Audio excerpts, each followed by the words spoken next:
sejam todos muito bem-vindos. Aqui é Helena Mazotti e esse é o 4º episódio do podcast Fala Segura. O podcast que dá voz a quem faz segurança no dia a dia. E hoje tem a METS, que é nossa patrocinadora oficial, que traz desenvolvimento em EHS como uma forma diferente de fazer treinamentos e facilitações em aprendizagem de segurança do trabalho.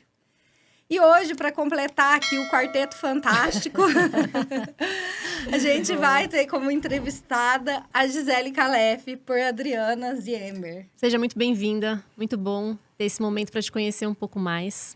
E você sabe que a gente já tem uma pergunta que ninguém escapa aqui, né? Todas nós já respondemos aí nos episódios anteriores e a gente quer saber quem é você nesse mundão. Conta mais aí. Então, vamos lá. Prazer estar com vocês mais uma vez. Nas próximas também, né? Mas hoje acho que é mais o meu dia. Eu sou nascida na cidade de Amparo, interior de São Paulo. Eu sou filha da Dona Maria e do senhor Calef. Sou tia da Maia, a sobrinha que insiste que não tem minha cara, mas tem. E o meu jeitinho, eu falo que eu sou caipira nata. Eu tenho muito orgulho das minhas raízes. Eu sou uma pessoa comunicativa, sou uma pessoa criativa. Eu sou uma pessoa que eu falo que eu sou da arte, sou da poesia, sou da escrita. E sou do cuidado humano também, sou da conexão com as pessoas. Sou gente de gente. Quando eu falo gente de gente, é gente sem fazer distinção. Eu gosto de, inclusive, gosto muito de gente da base, né? Pessoas que têm a mesma história de vida muito próximas da minha. Gosto de abraçar o seu Zé, a Dona Maria. Acho que essa é a Gia, assim, que tem... sempre fui muito sonhadora, desde muito nova. Sou uma aprendiz, uma buscadora nata. Eu sou amante da leitura também. E sou psicóloga de formação. Atuei em recursos humanos por 14 anos. Atuei em escola, em colégio particular com jovens, que é uma coisa que me deu muito significado para a minha carreira, para a minha vida. Foi uma fase bem importante.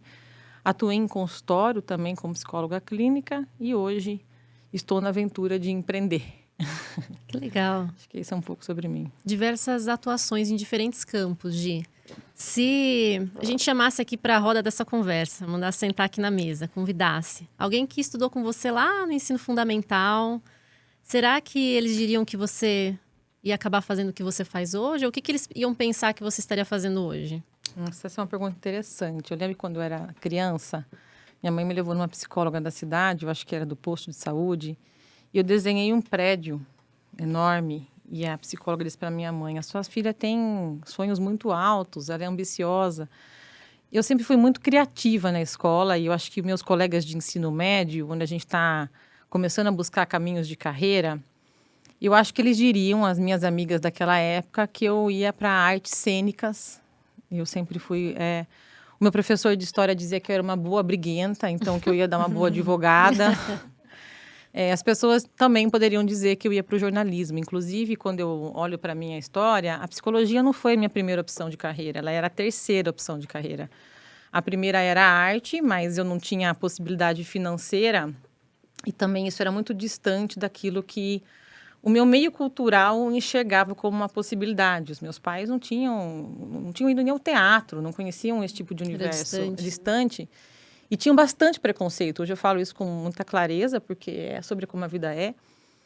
Então, aquilo foi se distanciando da possibilidade. A segunda possibilidade era jornalismo, porque eu gostava de escrever. Eu tinha ganhado alguns pequenos concursos na cidade, aquela coisa de ter a história publicada em redação.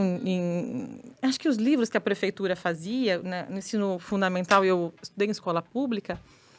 E aí também não tinha na cidade próxima onde eu morava. Então, o jornalismo acabou ficando uma possibilidade também descartada.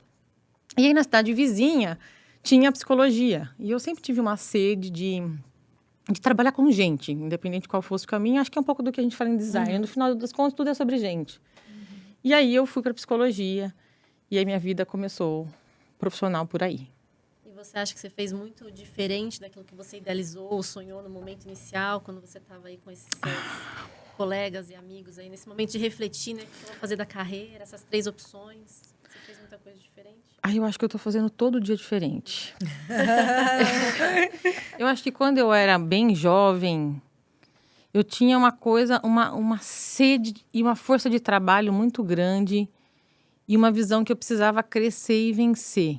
E eu tinha meu pai como referência de vida e eu vi um homem extremamente trabalhador. E quando eu entrei no primeiro trabalho, eu fiz um estágio na prefeitura de Amparo, onde eu comecei já estudando psicologia. Depois eu fui para uma indústria frigorífica, que foi a primeira empresa do agro que eu trabalhei, conhecendo uma realidade bastante difícil também para quem trabalha na operação, mas fazendo um trabalho de escuta. Eu lembro que eu colocava a roupa branca, o capacete, a botinha. E como eu contratava, eu era de seleção, eu ouvia muitas histórias das pessoas. E quando você ouve as histórias, você se conecta com essas pessoas. E eu não tinha muita maturidade que eu tenho hoje para entender o que acontecia. Mas eu sabia que eu me tornava amiga dessas pessoas. E depois eu ia para a linha para entender por que elas saíram, por que elas não estavam ficando performando. E essa coisa de estar sempre escutando as histórias sempre fez parte de mim. Mas tinha uma energia, e eu falo que uma certa força excessiva de querer a qualquer custo vencer e sobreviver. Então, quando, ouvindo as histórias de vocês nos podcasts anteriores, quando você fala até sobre essa coisa de, às vezes, até parecer um pouco com os homens, de ter essa força. Eu, muitas vezes, tive isso introjetado do meu pai, como assim, eu preciso ter gana e garra para sobreviver. E também os ambientes mais masculinizados que eu acabei trabalhando. Mas quando eu olho para a Gi de hoje, para aquela Gi na sua pergunta, eu acho que eu fiz muito diferente do que eu imaginava, porque as coisas foram muito mais difíceis do que eu tinha imaginado. E eu acho que o meu comportamento, em muitos momentos, ele me traiu. Essa sede de querer vencer, de querer sobreviver, de querer... E até de ter sonhos que hoje nem... Não, acho que aos 25 anos, quando eu estava na posição de gerente de RH, eu queria ser diretora. E depois você vai conhecendo o mundo corporativo, tal, óbvio que é legal para quem ainda sonha, e você vai desencantando com algumas coisas, e aí você vai desidealizando. E aí eu fui... Parece que tinha uma lente que eu tinha de mundo, e de repente eu olho para essa lente e falo, estou descobrindo uma vida que eu não conhecia. Então, essa Gi foi fazendo coisas muito diferentes daquela que sonhava, e eu acho que eu estou todo dia... que eu acho que esse trabalho de empreender é um trabalho onde eu estou empreendendo e crescendo como indivíduo e que todo dia eu estou fazendo alguma coisa muito diferente do que eu faria no mês passado. Que legal, Gi. E você sempre usa, ou pelo menos nos últimos episódios você usou uma hashtag que já está com a nossa carinha aqui, que é a Santa Maturidade, né? E você acha que ao longo desses momentos que você foi vendo que é momento de parar, é momento de reprogramar a rota, você entende que você conseguiu fazer isso de uma maneira suave? Porque às vezes a gente idealiza assim, não, vou parar, vou reprogramar, isso vai ser tranquilo, vamos seguir. Mas não é, né? Não, eu acho que hoje eu consigo fazer isso com calma, com silenciamento, com pausa. Mas a vida inteira foi com dor. Eu tive que tomar uma série de porradas da vida para parar. Até porque eu tinha a sensação de que eu tinha que ser imparável. Porque a minha história de vida e os meus exemplos tinham me ensinado que não era possível parar.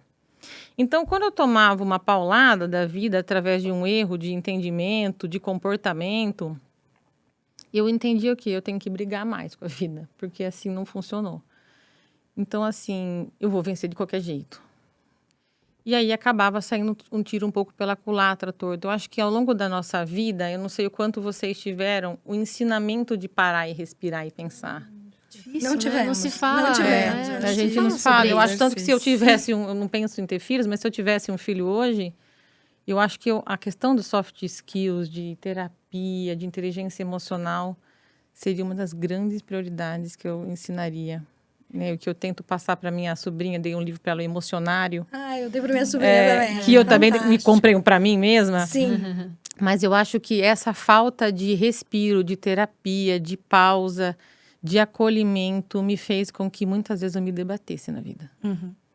E a pausa nem sempre é bem vista nesse mundo hoje, né? A gente pode pensar assim, às vezes numa reunião, quando alguém faz uma pergunta, e você tem aquela pausa natural para você absorver, de buscar qual que é a melhor informação que eu tenho. Já não é bem visto. Essa pausa tão óbvia, às vezes, da gente processar uma informação que você até tem a informação, mas, não, e aí? Vamos? Então, a gente não vive num mundo que respeita ou que vê bem as pausas, né? É maluco isso. É maluco. Gi, eu fiquei curiosa, como foi sua transição para uma vida que muda vidas? Conta um pouquinho sobre isso pra gente. Eu acho que eu sempre achei, quando eu comecei a empreender e quando eu me deparei com essa frase, até comecei a adotar ela como parte da minha filosofia de vida, do meu propósito, que era sobre servir. Continua sendo. Mas à medida que eu fui caminhando, e eu falei, acho que no primeiro episódio, no segundo, sobre caminhante não é o caminho faz na caminhada. Em determinado momento desse empreender e do entender, cara, eu não tô mais me encaixando nesse modelo corporativo, eu não estou mais acreditando, eu não estou conseguindo. E aí eu comecei a empreender, eu fui entendendo que era tudo sobre servir o mundo. Mas não era bem sobre servir o mundo só. Tinha um exercício interno. E aí eu entendi aquela coisa que não tem como você mudar o mundo sem arrumar a cama, no sentido figurado, de que viver uma vida que muda a minha vida. Eu preciso ser uma vida que muda primeiro a minha vida. Então, o que eu tenho feito nesse 1 ano empreendendo e sutilmente tentando impactar a vida do outro, porque a gente tem a audácia de querer mudar o mundo. E eu compreendo hoje quanto que isso às vezes pode ser agressivo ou até vaidoso. Eu tenho mudado a minha vida e através desse olhar generoso e de todas as cicatrizes que com um bisturizinho interno eu vou me abrindo, eu tenho conseguido em algum momento ser esse elemento da vida do outro. Olha, Gi, bom, isso faz tanto a gente pensar, né, sobre esse olhar para nós, esse cuidado com a gente, que é tão necessário e que a gente coloca em segundo plano muitas vezes. Então, é muito legal te ouvir falar sobre isso e abrir isso com o teu coração, porque a gente vê no teu olhar que você está colocando o coração e abrindo questões aqui pra gente, porque muita gente, a gente falou um pouco sobre isso nos episódios anteriores, sobre vulnerabilidade, né, sobre... A gente não fala nem pra gente mesmo, às vezes, quais são as nossas vulnerabilidades, que dirá colocar na mesa, né? Mas a gente, falando isso, a gente incentiva também outras pessoas a trazer esse olhar para si. Né? E essa trajetória, essa transição, que muitas vezes as pessoas têm muito desejo de fazer, a gente tem aqui na mesa 2 grandes mulheres que tomaram essa decisão de virar e empreender. No seu caso, né? Como que foi nesse momento? Você se preparou? Acho que complementando um pouco o que a Gi trouxe, assim, você se preparou para este momento? Falou assim, agora eu vou empreender? Ou foi algo que foi mais assim, aconteceu, enfim, vou empreender? Não me preparei e recomendo para quem está fazendo essa transição que se prepare. Hashtag fica a dica. Eu tinha, obviamente, um mínimo financeiro para não ficar desassistida na minha sobrevivência. Mas eu poderia ter feito um planejamento antes. O que aconteceu? Eu deixei chegar no gargalo uma série de incômodos internos em relação à carreira corporativa, que esbarrou na última cadeira que eu sentei, que eu me sentia subutilizada de alguma forma e não concordando com a dinâmica. E, obviamente, quem não concorda é que sai, assim é a vida. Mas quando eu olho para trás e depois para frente, eu falo, eu já vivi isso aqui, eu já vivi isso aqui. Eu vou viver de novo. Porque, na verdade, eu ia trocar de CNPJ, mas algumas inquietações iam continuar comigo. E eu lembro também, quando a gente fala de pertencimento, de viver também esse estranhamento desde o ensino médio com algumas coisas, né? E eu acho que também essa busca do espaço, ela acontece quando a gente está vivo. Eu estou empreendendo aqui. E eu estou dando passo no podcast. Eu não sei o que a vida vai reservar, mas eu estou andando. E eu sei que vai ser lindo o que vai acontecer, porque quem anda vai encontrar um caminho. Não no sentido que eu não esteja realizada, mas que eu estou pronta para aquilo que a vida e que Deus tem para me oferecer. Mas eu não me preparei. E isso dificultou mais o processo. A gente acabou trocando bastante olho nesse período, porque é uma avalanche de informações que a gente não tem quando está do outro lado. A gente, obviamente, romantiza, porque a gente tem a sensação de que eu vou fazer diferente da colega que não foi bem, porque eu sou especial, né? E a gente romantizou também o corporativo, né? Lá no começo a gente também romantizou. Exatamente. Então, assim, foi muito mais... eu acho que a dor me expeliu do mundo corporativo. e outras dores, porque, na verdade, quando você, né, esse processo de empreender está sendo um processo de me descobrir também, e de me construir também, né? E Gi, hoje você trabalha com segurança psicológica, com saúde mental, saúde integrada, enfim, uma área, uma gama grande aí de saúde, né? Dentro da saúde mental. E pensando um pouco nisso, algum momento deixou de ser uma teoria e isso fez parte da tua vida, né? E como que foi isso? Como que isso virou tua vida real, né? Essa pergunta é legal porque eu poderia empreender em qualquer coisa, né? Vender cupcake, por exemplo. Por que Faça não? a balinha. Né? Fazer a balinha da Met. Você vai comer uma. Mas eu decidi que ia nesses temas que eu tinha estudado e que eu tinha identificação. Eu acho que essa coerência interna é importante, mas eu acho que é difícil também essa coisa de dizer que você vive integralmente e respira isso.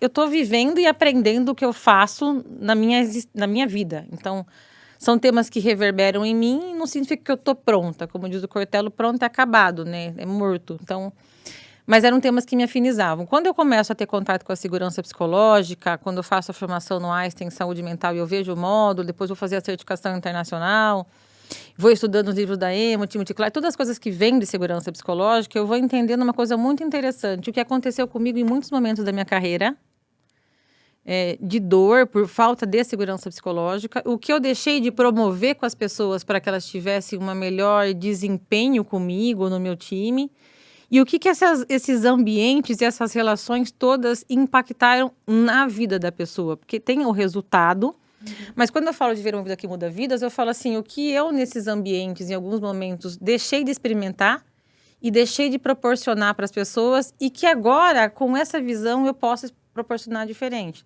Então, quando eu estou no ensino médio, por exemplo, e eu estou numa escola particular, com jovens que têm uma condição diferente da minha, que vão viajar para fazer formatura na Bahia, e meu pai não tinha condição que eu vivenciasse isso, eu não experimentava pertencimento. O que eu fiz naquele período do ensino médio, no último ano? Eu quis reprovar. Eu reprovo no ensino médio para ir para a escola pública, porque meu pai disse para mim que se você reprovar, mas ele falava em tom de ameaça para que eu passasse, você sai da escola particular porque eu não tenho como ficar pagando para você não levar a sério. E eu penso, eu preciso reprovar. Ali é o lugar que eu vou pertencer, né? E Ali é um lugar... Aí eu vou para a escola pública, e aprendendo coisas no ensino médio que eu tinha visto na 8ª na escola particular, mas realizada porque eu me sentia com a minha tribo.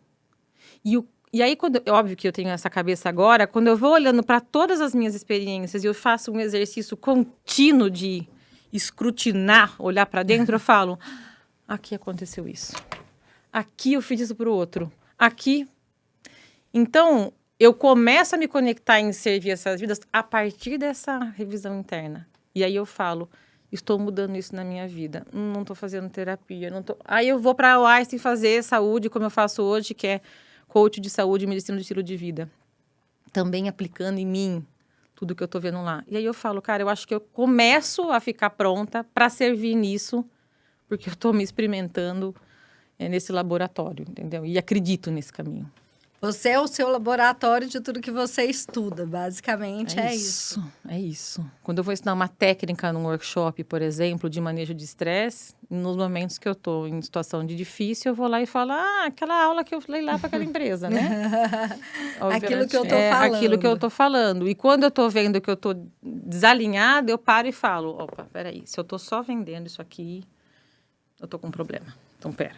Né? Então, é o tempo todo exercício interno. É exaustivo. E Gi, hoje você está do outro lado, né? Então, você já esteve no mundo corporativo. Hoje você até consegue fazer essa análise dos momentos que você passou, o que foi falta de segurança psicológica, um ambiente que não garantia isso. Hoje você está do outro lado. Você é aquela que é acessada para ajudar as empresas, muitas vezes, nesse tema. Você entende que as empresas hoje buscam, de verdade, mudar ambientes? Ou isso ainda está muito, vamos fazer aqui uma palestra para falar que a gente cuidou da saúde da turma? Eu acho que tem um misto dos dois. Eu vejo empresas que me procuram e que acreditam nessa transformação e que precisam também desse tipo de investimento. porque não tem estrutura interna ou expertise interna, e aí tem me acionado. Tem empresas que querem cumprir demandas regulatórias, isso com a entrada da NR1 tem aumentado a procura de alguns serviços específicos. E aí aquela coisa um pouco para inglês ver, muito parecido com o que a gente viu no movimento de diversidade. Então, o mercado pede, a gente faz, depois vai um post no LinkedIn de que a gente fez um negócio aqui no Janeiro Branco. E depois você vê um pouco da cozinha da casa desalinhada. Mas eu acho difícil, num cenário tão plural como o Brasil, definir que a gente está em A ou B. Eu acho que a gente tem empresas e empresas, as mais maduras, menores também, com intenções de fazer a diferença, porque a gente tem tanto fazer pela última linha, que acaba sendo também um motivador, nós precisamos de resultado, com o número que a gente está vendo cada vez maior de afastamento e de perda na economia, com afastamento e prejuízo em presenteísmo, enfim, tudo que decorre disso. Isso está movimentando um tipo de ação mais atenta e séria com relação a esses temas. Tem algumas outras empresas que entendem que talvez é quase que uma solução homeopatia, né? 3 gotas na água e deixa fazer uma palestra pontual e não vai trabalhar a cultura da organização como uma cultura saudável, do topo da organização, quando permeia, inclusive, qual é a postura dela com clientes, com fornecedores, porque ser uma organização saudável, e o Racharan fala muito isso naquele livro Empresas que Curam, ela vai muito além de você ter um programa, de você dar um benefício, qual é a sua postura, inclusive em termos de sustentabilidade, de comportamento com as pessoas que estão no seu entorno, comunidade, stakeholders de forma geral. Essa é uma conduta mais, talvez um posicionamento que menos empresas hoje têm adotado, mas existe também. O adiamento, né, da questão de multas, você acha que as empresas deixaram de se preocupar com isso, Gi? Olha, tinha empresa que não estava preocupada nem com a multa na porta. Verdade seja dita.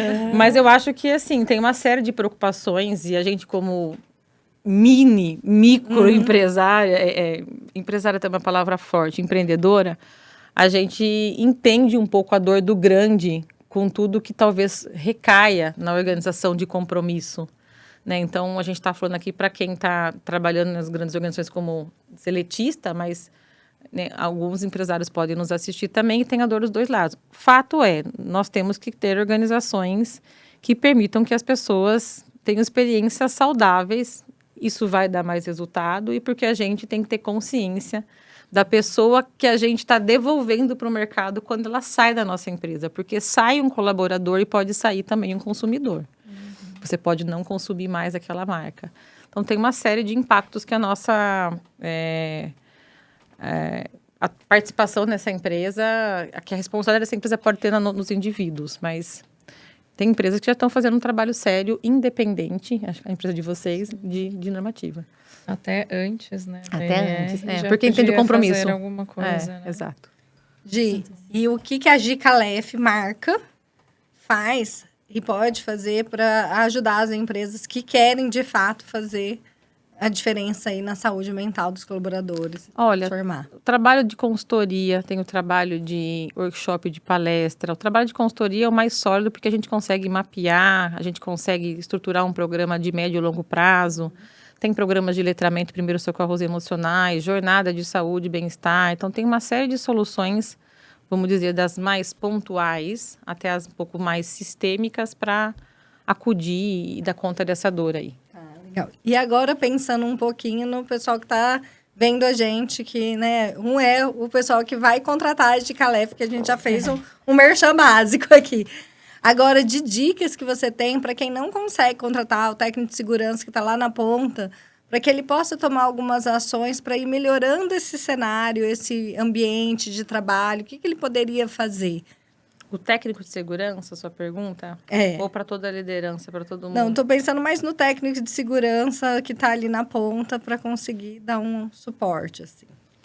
Então, Lê, na verdade, quando a gente olha para o técnico de segurança, no escopo que ele tem de cuidado das pessoas, eu diria que é fazer o arroz com feijão para que os programas sejam efetivos e sejam para além do que a gente vê de papel. Então, a gente estava falando aqui da questão da CIPA, a gente estava falando das CIPATES.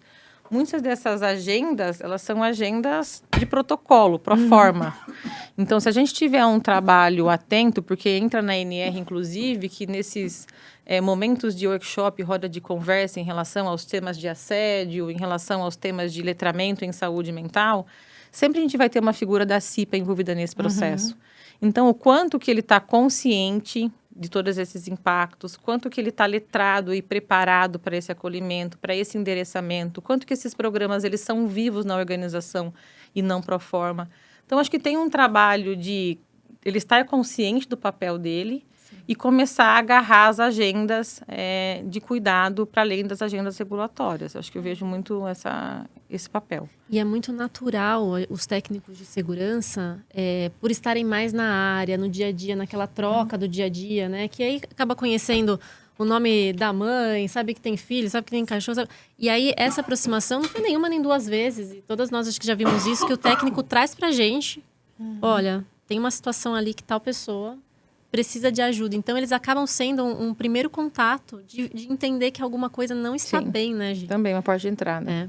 Quem está na área, né? Quem está na área o tempo todo é o técnico de segurança. É o técnico de segurança. segurança. Como gerente, às vezes fica um pouco mais longe. Mais distante.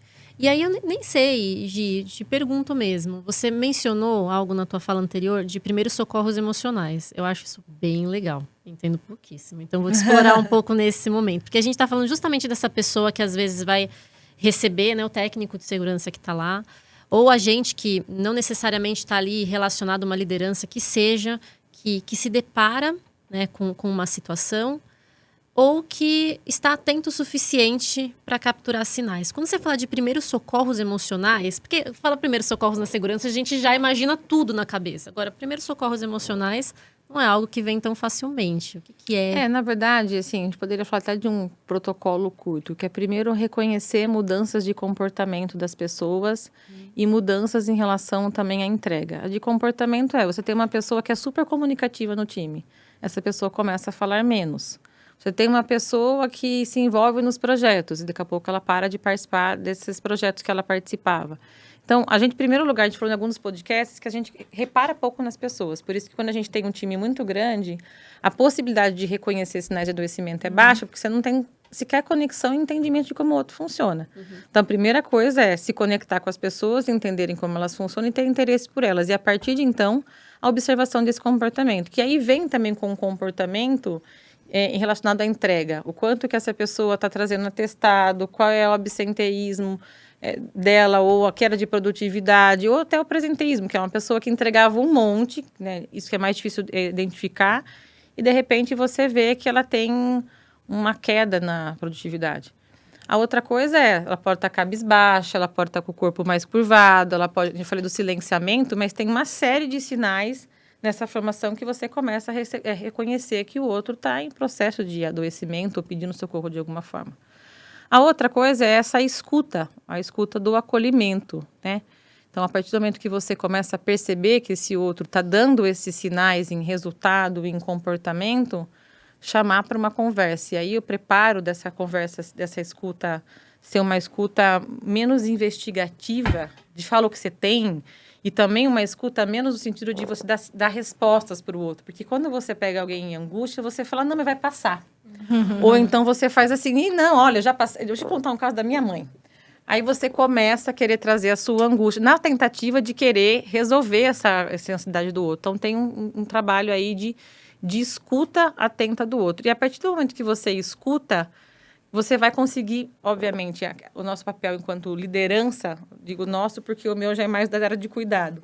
Às vezes, o próximo é encaminhar essa pessoa. Essa pessoa tem um ambulatório na companhia, tem um serviço de psicologia.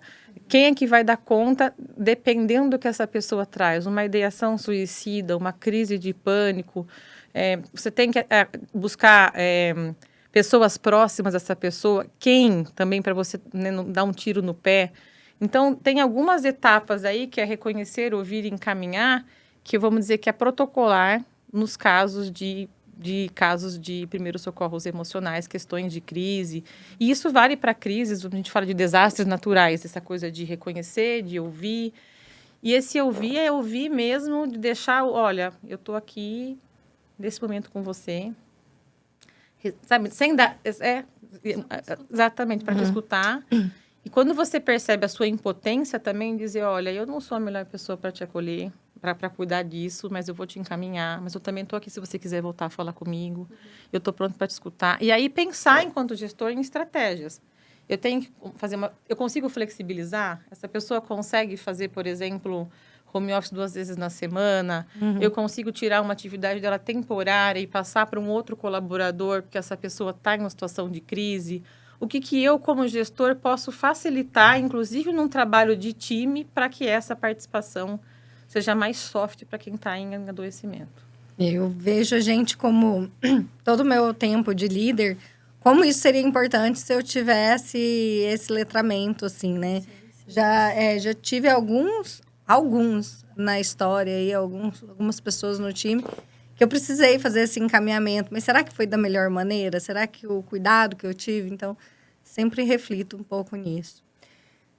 E eu fico pensando que isso... Aí eu volto para a tua camiseta, porque ela fica aqui na minha frente, eu olho para ela sobre o poder que a gente tem de transformar vidas, né? Porque quando você fala do reconhecer e ouvir e encaminhar, entendi que são esses 3 pontos, né? Marquei aqui na minha cabeça. Reconhecer os sinais das mudanças de Reconhecer os sinais, ouvir atentamente e encaminhar na consciência de que a gente, às vezes, não vai conseguir. Talvez algumas coisas estejam na nossa mão, como você falou de flexibilização, mas, às vezes, a gente não é a melhor pessoa para tratar aquilo. E diante disso, a gente tem a capacidade de mudar uma vida. Tem. Porque eu acho incrível o poder, assim, que existe na gente falar, no falar. E, às vezes, a gente reluta tanto para falar. Fala por mim. Às vezes eu fico lá e, né, o maridão fala, o que você tem, tal, não sei o quê. Tá reconhecendo, né? Trazendo pra minha vida pessoal, tá reconhecendo que alguma coisa não tá legal. E aí, tem aquela, não, tá tudo bem, não, tranquila, coisa da... Aquilo lá que eu não levei pro pessoal, mas levei, que era profissional, pessoal. Então, assim. E aí, quando fala, né, então, vamos, agora eu tô disposta, né? Porque, às vezes, a gente reconhece, vê que aquilo tá acontecendo, tenta uma aproximação, tenta outra, tenta uma terceira vez. Não quer falar? Então tá bom. Então, se vira aí com o seu problema. Não é assim, né? A gente não pode simplesmente escolher assim, olhar para o outro lado e ignorar uma dor que às vezes está gritando. E só da pessoa encontrar um lugar de confiança, de segurança, onde ela vai poder falar, mas ela nem está esperando nem até um direcionamento, ou não é aquilo que ela espera. Ela só procurava um lugar onde ela poderia... Ser vista. E assim, olha a sensação que a gente sente quando alguém olha pra gente e vê que alguma coisa não tá bem. E aí vem a importância da segurança psicológica, porque se eu não estou num espaço seguro, a ponto de... Né, se o ambiente tem muito estigma em relação à saúde mental, se esse ambiente não é um ambiente onde eu consiga ser eu mesma em tudo que isso implica, que é... Eu passo, né, a gente atravessa adoecimento de todas as espécies. Eu posso ter uma pedra no rim, posso ter um adoecimento mental. Então, dificilmente eu vou compartilhar. Então, eu penso muito que a gente também é um pouco corresponsável quando esse outro não é capaz de nos comunicar isso. Porque eu estou comunicando a ele com o meu comportamento, com o meu distanciamento, com a minha dificuldade de escuta, a impossibilidade do diálogo. Todo comportamento comunica. O silêncio comunica também. A gente comunica muito mais quando não está falando. Exatamente. E quando você fala sobre uma vida que muda vidas, Gi, você tem sido alguém muito presente no LinkedIn. A gente sempre vê você coloca os posts, e sempre posts que nos levam a um lugar de reflexão mesmo, né? Eu penso que é assim que a gente deve se posicionar na rede social, né? Tem muita gente que se posiciona aí, enfim, de diversas maneiras, mas... Você traz muito coração para os seus posts. Tanto da maneira, o que você escreve, muitas vezes a foto que você coloca, ela tudo ali comunica.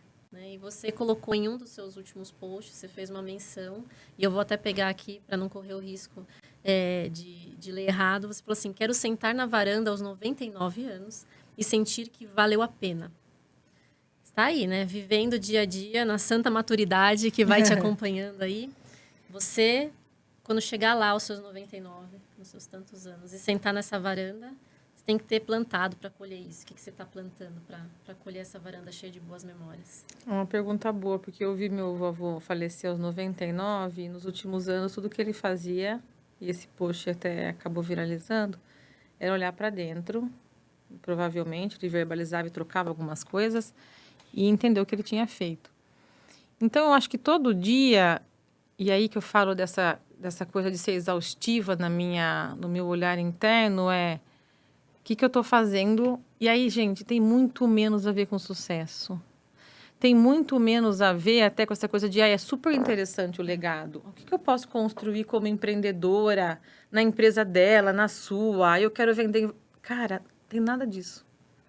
Quando eu olho para os 99 anos na varanda, eu falo, se a gente não vai ser lembrado pelos resultados, porque ninguém mais vai saber disso, será? E aí também tem um olhar reparador para os lugares que eu deixei um pouco de mácula, com o jeito de querer fazer.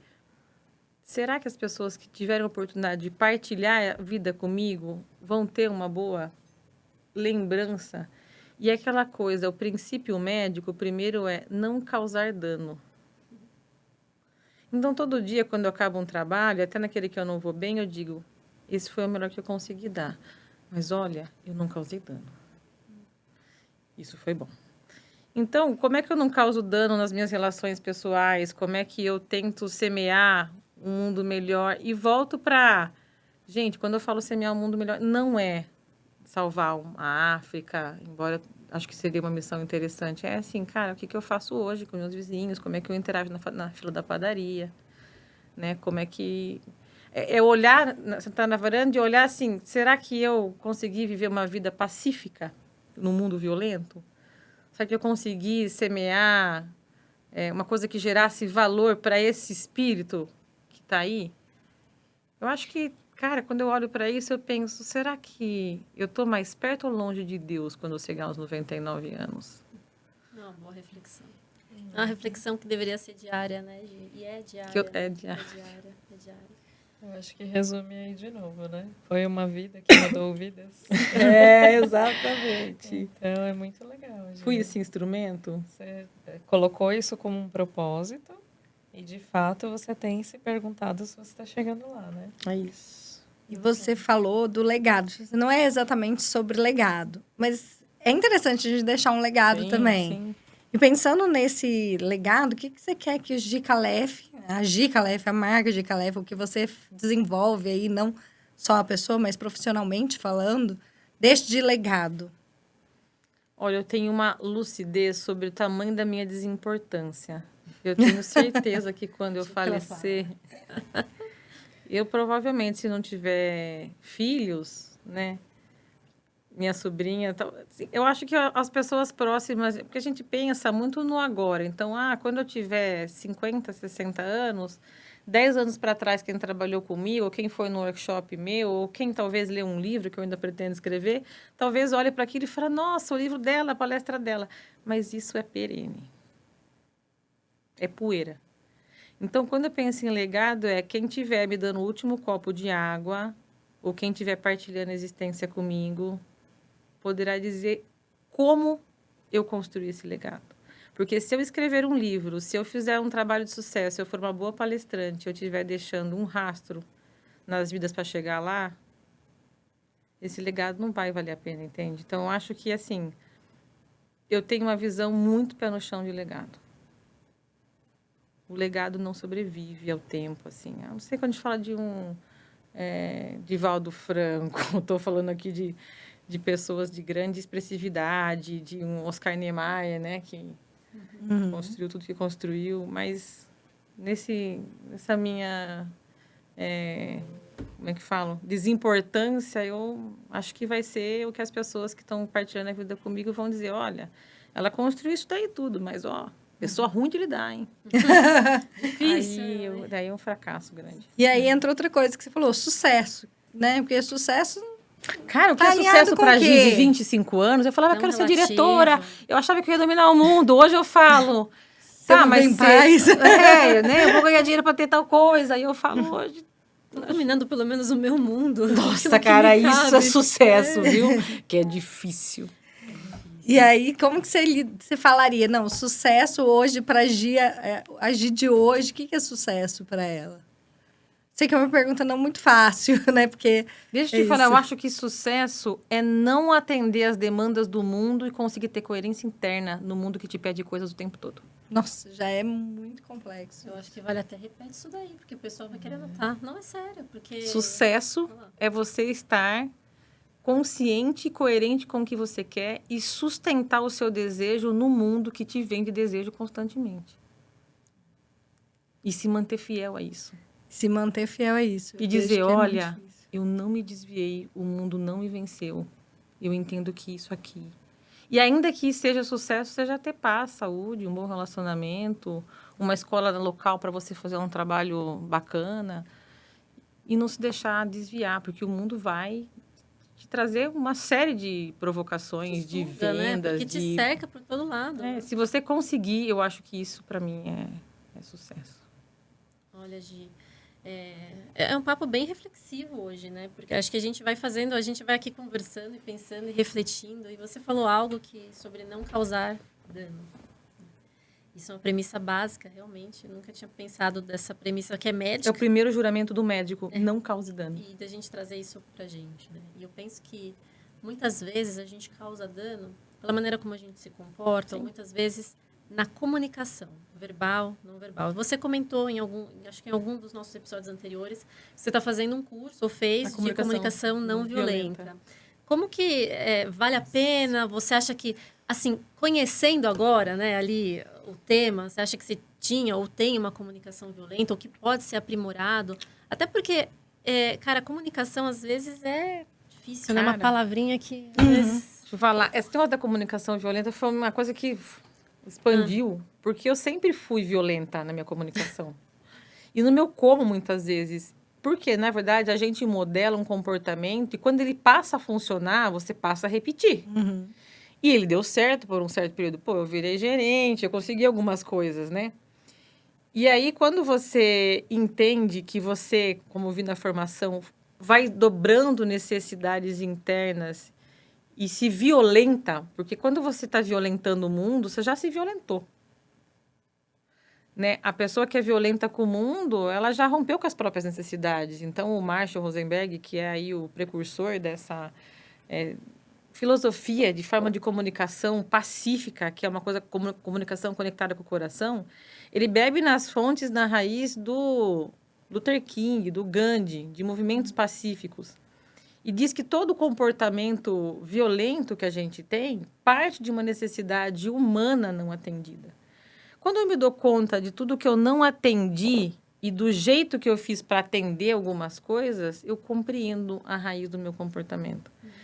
E também o quanto que a gente, desconectado da gente, a gente se agride nas relações. Porque se eu estou conectado comigo e me conecto comigo, eu posso, a partir de então, me conectar e entender o mínimo a sua necessidade. Mas se eu não estou centrado em mim, aí o centramento é importante, eu nem dou conta de acessar o que para você possa ser importante. Então, assim, eu falo que acho que a nossa formação, hoje em dia a gente está vendo muito de IA, tudo que é importante para a gente evoluir.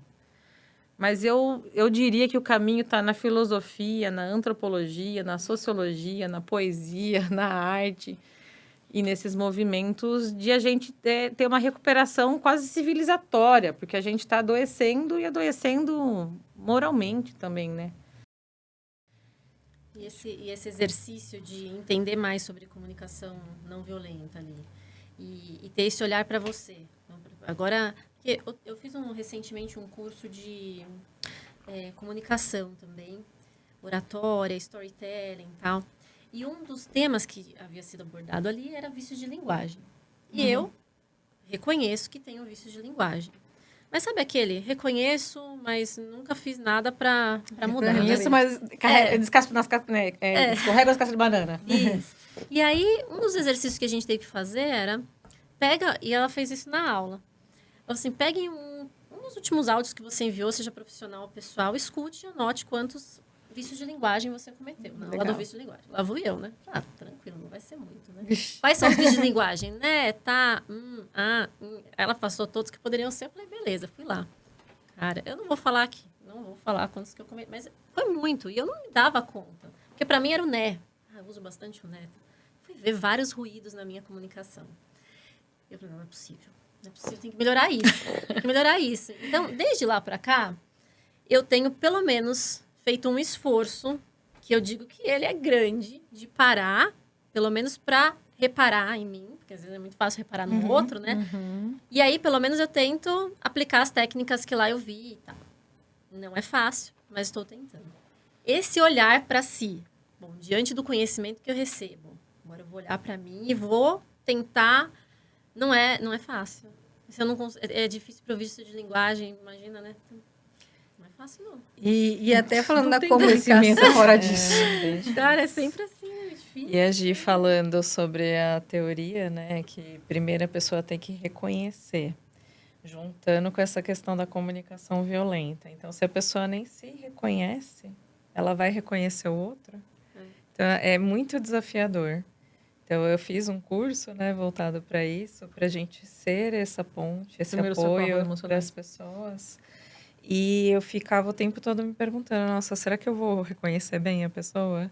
Eu vou realmente reparar que ela Faltou precisa alguma coisa, de mim? Gi? Eu pulei alguma coisa aqui importante? Não. Falou muito bem, se eu tivesse um caderninho eu estava anotando. Mas justamente porque é um desafio, né? A gente às vezes não se conhece.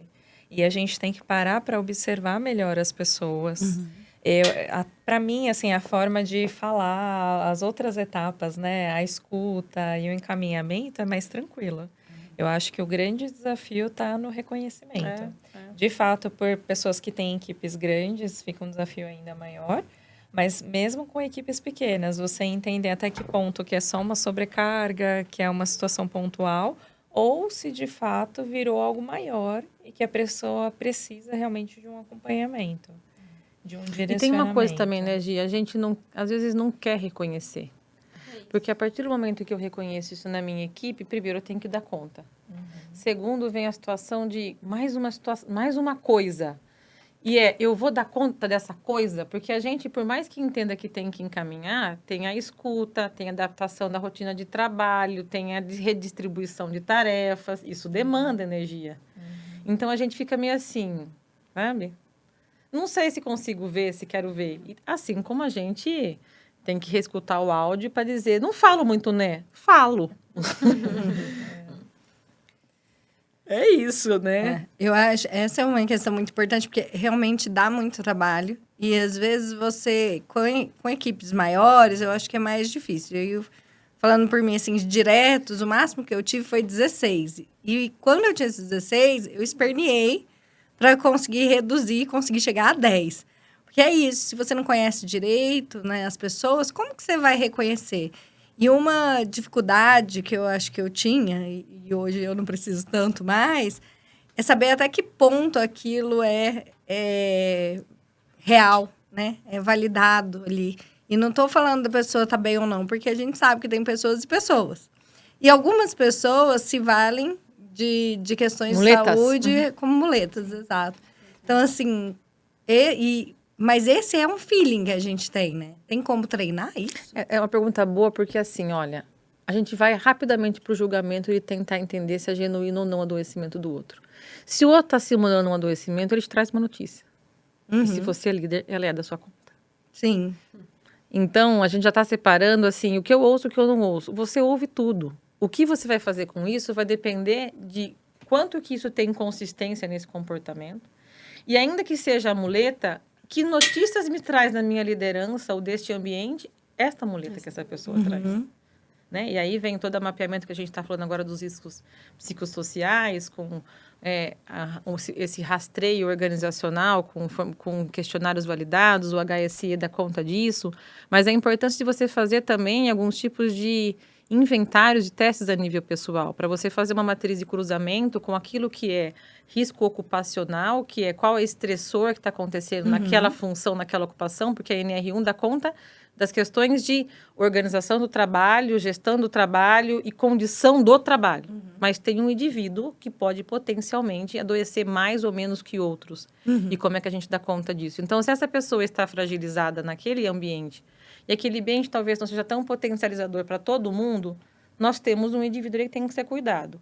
Se eu olho com esse olhar de que ele está dando muleta, a possibilidade de eu excluir ele e me fazer o problema é maior. Então, como que eu dou conta de acolher isso que vem? E encaminhar da mesma maneira, né? Porque e acolher da forma que vem. Porque a gente já começa a querer assim, não, esse aqui é gato, esse aqui... A gente já entra na... Exatamente, né? E às vezes às vezes adoecido, eu estou trazendo um rótulo, mas às vezes um comportamento disfuncional, olhando para as disfuncionalidades de time e segurança psicológica, pela minha liderança. Pelo tratamento ou pela disfuncionalidade de um time. Qual recorte essa pessoa que está adoecendo pertence? Que notícias esse time traz para que esta pessoa em específico esteja somatizando ou trazendo um comportamento disfuncional? Ou seja, a muleta também é uma coisa a ser observada como um disfuncional ali atrás. A gente tem que discutir. Ainda mais porque, assim, não é difícil a gente se deparar com esses desequilíbrios dentro das equipes. Quando um está muito mais sobrecarregado e o outro, e as relações... Então, assim, isso às vezes é muito evidente. E aí, quando surge algum elemento desse, de um adoecimento, tá? Mas como, não? E aí, então, o trabalho de segurança psicológica é importante. Por que essa pessoa não pede ajuda? Por que esse ambiente não é acolhedor para ela pedir ajuda? Por que ela não fala?